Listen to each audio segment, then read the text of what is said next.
ఆయన దేవుడు ఎవరునంటే దయ చూపించేవాడు. ఆయన దయ చూపించేవాడు. ఆయన దయ చూపిస్తున్నాడు మన మీద. గనుక మనము కృతజ్ఞతాస్తుతులు చెల్లించాలి. ఎందరో మనుషులు మన చుట్టూరు ఉంటారు. అందులో బంధువులు, స్నేహితులు, రక్త సంబంధికులు ఉంటారు. ఉంటారు. మనము చాలాసార్లు ఏం చేస్తామనంటే వారి దయను కోరుకుంటాం. ఒక రాజకీయ నాయకుడు ప్రజల యొక్క దయను కోరుకుంటాడు ఒకనొక సమయంలో. ఎప్పుడు? ఎలక్షన్ సమయంలో. అదేవిధంగానే ఓటు వేసిన ఈ వ్యక్తి అదే నాయకుడిని ఆ నాయకుడు నాకు దయ చూపితే బాగుంటుంది ఏమో, ఉద్యోగం విషయంలో కావచ్చు, ఏదైనా విషయంలో కావచ్చు.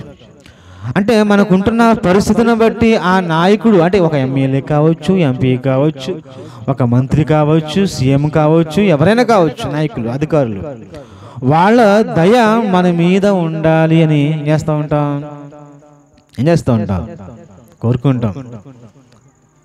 మనుషులుగా మనము ఎదుటి వారి దయను కోరుకుంటాం. అలా కోరుకునేటప్పుడు వాళ్ళ దయ మనకి ఒకవేళ కలగకపోవచ్చు, రాలేకపోవచ్చు. ఎలా వచ్చింది ఆయన? అంటే మనుషుల దయ మన మీదకి రాలేకపోవచ్చు. మనం కోరుకుంటాం వారి దయ నా మీద ఉంటే బాగుండు, అధికారుల దయ నా మీద ఉంటే బాగుండు అని చెప్పేసి మనం కోరుకుంటాం. కానీ కొన్నిసార్లు కష్టంలో కావచ్చు, లేకపోతే బాధలో కావచ్చు, ఏదైనా అప్పు విషయంలో కావచ్చు, వెళ్ళి వారిని అడుగుతూ ఉంటాం. అలా వెలుగుతున్నప్పుడు వారి దయ మన మీద ఉండాలని చెప్పేసి ఏ విధంగా ఆశపడతాం. కానీ కొన్నిసార్లు మన ఆశ నిరాశ అయిపోతూ ఉంటుంది. కానీ దేవుడు ఎవరని బైబిల్ చెబుతుందంటే ఆయన దయ చూపించేవాడు. 103వ కీర్తనలో 8వ వచనంలో ఏమని వ్రాయబడి ఉంది అని అంటే, ఇందాక చదువుకున్న వాక్య భాగంలోనే, యెహోవా దయాదాక్షిణ్య పూర్ణుడు. యెహోవా దయాదాక్షిణ్య పూర్ణుడు. ఎవరంటమ్మాయన? మనం నమ్ముకుంటున్న దేవుడు, మనం పూజిస్తున్న దేవుడు ఎవరు అని బైబిల్లో రాయబడి ఉంది అంటే, దయ చూపించే దేవుడు, దయ కలిగిన వాడు, దయామాయుడు. ఆయన ఎవరు? దయామాయుడు. మనుషులు దయ చూపించకపోయినా, అధికారులు దయ చూపించకపోయినా, మనకుంటున్న అనుకునేవారు మన మీద దయ చూపించకపోయినా, దేవుని దయ మనకు ఉండాలి. మనుషుల దయ ఉండకపోవచ్చు, కానీ దేవుని దయ ఖచ్చితంగా రావాలి. దేవుని దయ చాలా అవసరం. దేవుని దయాదాక్షిణ్యము వలన మనం ఈ భూమి మీద బ్రతుకుతూ ఉన్నాము అనే సంగతి గుర్తుంచుకోండి. దేవుని దయ ఉంటే ఉదయాన్నే లేస్తాము, దేవుని దయ ఉంటే నిద్రపోతాము, దేవుని దయ ఉంటే తింటాము, దేవుని దయ ఉంటే ఆరోగ్యం ఉంటుంది, దేవుని దయ ఉంటే మనకు అందరూ ఉంటారు, దేవుని దయ ఉంటే సూర్యుడు మనకు ఉదయిస్తాడు. ఇదిగో ప్రతి యొక్క కాలమానములో ఏ కాలం మనకు కావాలో ఆ కాలమానాన్ని దేవుడు మనకిస్తాడు అని బైబిల్ చెబుతుంది. కనుక దేవుని దయను మనం ఏం చేయాలి సార్? కోరుకోవాలి. ఏం సంపాదించుకోవాలమ్మా? దేవుని దయను సంపాదించుకోవాలి. అందుకే ఒక మాట కనబడుతుంది. చూద్దాం, సామెతల గ్రంథం 13వ అధ్యాయము 15వ వచనములో, సామెతలు 13:15 వచనంలో ఏముంది అక్కడ? అమ్మా, సుబుద్ధి దయను సంపాదించును. చాలా మంది సుబుద్ధి దయను సంపాదించును అంటే, దయ ఎలా కలుగుతుంది? దేవుని దయ మనకి ఎలా కలుగుతుంది? మనుషుల దయ మంచిగా ఉన్నా కలగదు, చెడ్డగా ఉన్నా కలగదు. అసలు వాళ్ళ వల్ల మనకి ఏం లేదనమాట. కానీ అంట దయ కలగాలి అని అంటే, దేవుని దయ మనకి కలగాలి అని అంటే మనలో ఉండవలసినది ఏమిటయ్యా అని అంటే, వాక్యం చెప్తుంది సుబుద్ధి. అంతేనమ్మా, సుబుద్ధి దయను సంపాదించును. అంటే ఈ భూమి మీద మనుషులు బ్రతకాలి అని అంటే దేవుని దయ కావాలి. ఆ దేవుని దయ ఎలా వస్తుంది అని అంటే సుబుద్ధి వల్ల వస్తుందని దేవుని మాట చెబుతుంది. చూసారా, మాట చెబుతుంది చూసారా? ఆలోచన చేసుకోవాలి మనం. ఈరోజు ఈ భూమి మీద మనం ఏదో బతికేస్తున్నాము కదా అనుకుంటూ ఉంటాం. కొన్నిసార్లు చాలామంది ఎవరి దయాదాక్షి నాకు అవసరం లేదు అంటారా? ఎవరి దయాదాక్షిణ్యం మనకు అవసరం లేదు, నిజమే. కానీ ఒకరి దయ కావాలి. ఈ భూమి మీద ఒకరి దయ మాత్రం ఖచ్చితంగా కావాలి. మనుషులు దయాదాక్షిణ్యాలు అవసరం లేదు, సర్లే పో. కానీ దేవుని దయ ఖచ్చితంగా కావాలి. అసలు దేవుని దయ లేకపోతే మనము మంచం మీద నుంచి ఉదయాన్నే లేవలేం, అమ్మకి నాన్నకి గుడ్ మార్నింగ్ చెప్పలేం, ఇది మన తోబుట్టులకు గుడ్ మార్నింగ్ చెప్పలేం, ఈ ఉదయాన్నే సూర్యుడిని చూడలేం. అసలు ఆయన దయాదాక్షిణ్యం లేకపోతే ఇగో మనకంటూ ఇగో 5 ఏళ్ళు లోపలికి వెళ్ళవమ్మా. అందుకే అంటున్నాడు ఒక ఆయన, ఈ మాట చెబుతుంది బాధ గురించి అయినా కానీ ఒకసారి ఆలోచన చేద్దాం. గలతీ పత్రిక 1వ అధ్యాయంలో 10వ వచనం. గలతీ పత్రిక గలతీ పత్రిక 1వ అధ్యాయం 10వ వచనంలో, ఇప్పుడు నేను మనుషుల దయను సంపాదించుకుని చూచుచున్నానా, దేవుని దయను సంపాదించుకుని చూచుచున్నానా? చూసా, నేను మనుషుల్ని సంతోషపెట్టగలిగితే నేను ఎప్పటికీ ఆ మనుషులను క్రీస్తుకి దాసుడును కాకపోదును. అబ్బా, చూసారా? నేను దేవుని దయ కోరుకుంటున్నానా, మనుషుల దయ కోరుకుంటున్నానా? నాకు ఎవరి దయ ముఖ్యం అని అంటున్నాడు అక్కడైనా? నాకు దేవుని దయ కావాలి. నాకు దేవుని దయ ఉంటే చాలు, మనుషుల దయా దాక్షిణ్యాలు నాకు అవసరము లేదు అంటున్నాడు అపోస్తలుడైన పౌలు గారు. మన జీవితంలో ఏమంటాం? ఎవరు దయ కోసమో వాళ్ళ దగ్గర కుక్కలాగా నక్కలాగా నక్కి ఉంటాం అనా కదా. ఎవరి చేతి కింద కొన్నిసార్లు అంటాడు కదా, మా చేతి అంట, మా చేతి నీళ్ళనా అనేది సామెత. ఎవరు మోచేతి నీళ్లు తాగంట, అవునా కదా. కొంత తాగేస్తూ ఉంటారు, ఎందుకంటే వాళ్ళ దయాదాక్షిణ్యం కావాలి కనుక.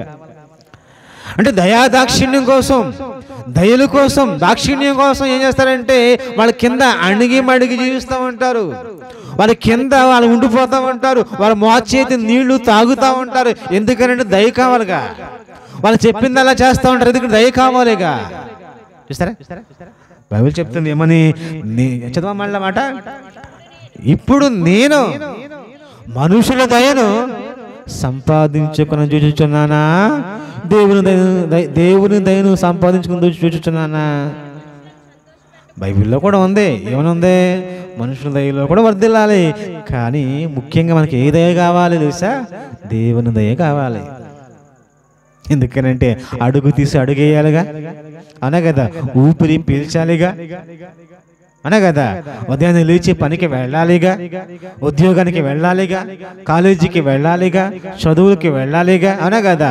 మన ఇంట్లో అందరితో పాటు ఉండాలి అంటే మనుషుల దయ కాదు, ఎవరి దయ కావాలి?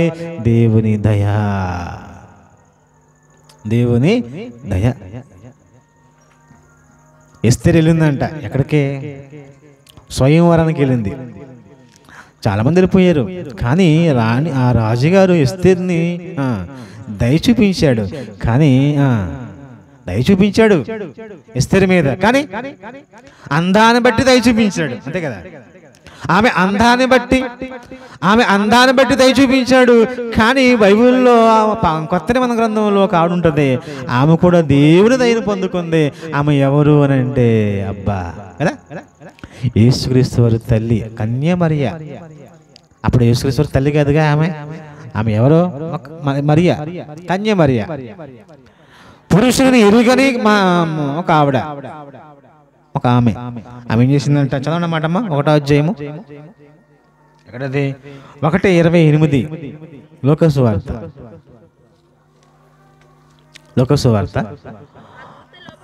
వచ్చి ఆమెను చూచి, దయాప్రాప్తురాలా, ఏంటమ్మా నీకు శుభం. చాలమ్మా, దయాప్రాప్తురాలా నీకు శుభం. ఎందుకు శుభము? దేవుని దయ.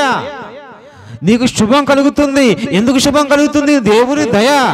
దేవుని దయ నీ మీదకి వచ్చింది. అసలు మరియమ్మ గారి మీదకి దేవుని దయ ఎందుకు వచ్చింది అంటే ఆమె ఎవరు అంటే సుబుద్ధి గల కన్యక, అంతే కదా. అంటే దేవుడు ఆమెను ఏం చూశాడనమాట? ఆమె గుణాన్ని సుగుణాన్ని చూశాడు కనుకనే ఆమె మీద దయ చూపించాడు. ఇదిగో ఎస్తేరు మీదకి రాజుకు దయ కలిగింది. అందాన్ని చూసి దయ కలిగింది ఒక చోట, సుగుణాన్ని చూసి దయ కలిగింది ఒక చోట. అక్కడ ఆమె ఒక దేశానికి రాణి అయింది. ఇక్కడ ఈమె లోకరక్షకుడికే తల్లి అయింది. చూసారా ఎంత గొప్ప సంగతి అమ్మా! ఈ మనుషులను రక్షించడం కోసం ప్రాణం పెట్టి ఒక కొడుకు రావాలి ఈ భూమి మీద కనుక ఆ కొడుకు మరియమ్మ గర్భాన వెలసటానికి రావటానికి కారకురాలుగా ఉన్నది ఎవరు అని అంటే మరియమ్మ గారు. చూసారా ఎంత గొప్ప సంగతి! దేవుని దయలో చాలా చాలా గొప్ప సంగతి ఉంది. దేవుని దయ అనుకుంటూ ఉంటాం. మనుషుల దయ కోసం ప్రాకులాట మనకి. మనుషుల దయ, రాజకీయ నాయకుల దయ, అధికారుల దయ కోసము, లేకపోతే మన యొక్క బంధువుల దయ కోసము ప్రాకులాడిపోతూ ఉంటాం. చాలా ప్రాకులాట. కానీ మనం అసలు క్షేమంగా, సురక్షితంగా, ఆరోగ్యవంతంగా బాగున్నాము అని అంటే, ఇంటిలో సురక్షితంగా ఉన్నాము అంటే, అందరితో ఉన్నాము అని అంటే అది ఎవరి దయాదాక్షిణ్యం? బైబిల్లో రాబడి ఉంది. యెహోవా దయాదాక్షిణ్యం పూర్ణుడు, దీర్ఘశాంతుడు, కృపా సమృద్ధి కలిగిన వాడైనా. కదమ్మా, కృపా సమృద్ధి కలిగిన. లాస్ట్ మాట కింద మాట చెప్పి ముగించేసుకుందాం. చూడండి, యెజ్జల గ్రంథం 9వ అధ్యాయము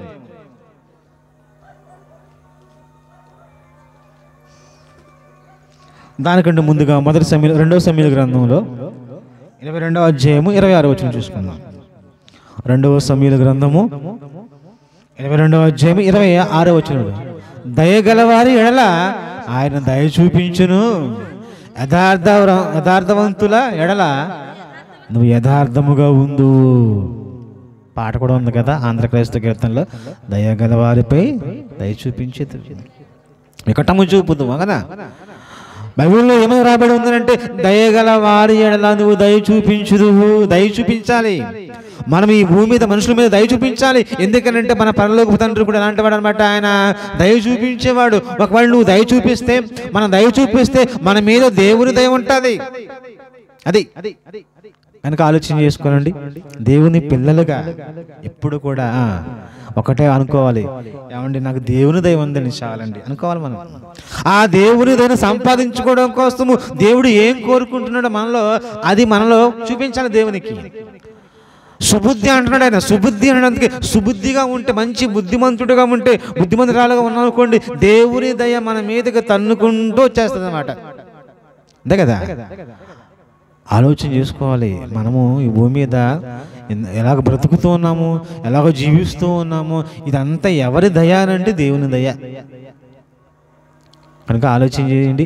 ముఖ్యంగా మనము సంఘంగా ఉంటున్న మనమైనా ఎవరైనా కానీ, ప్రపంచంలో ఎవరైనా కానీ దేవుని దయను పొందుకోవటం కోసం ప్రయత్నం చేయాలి. ఇది ఒక కన్య మరియమ్మ గారు దేవుని దయను పొందుకుంది.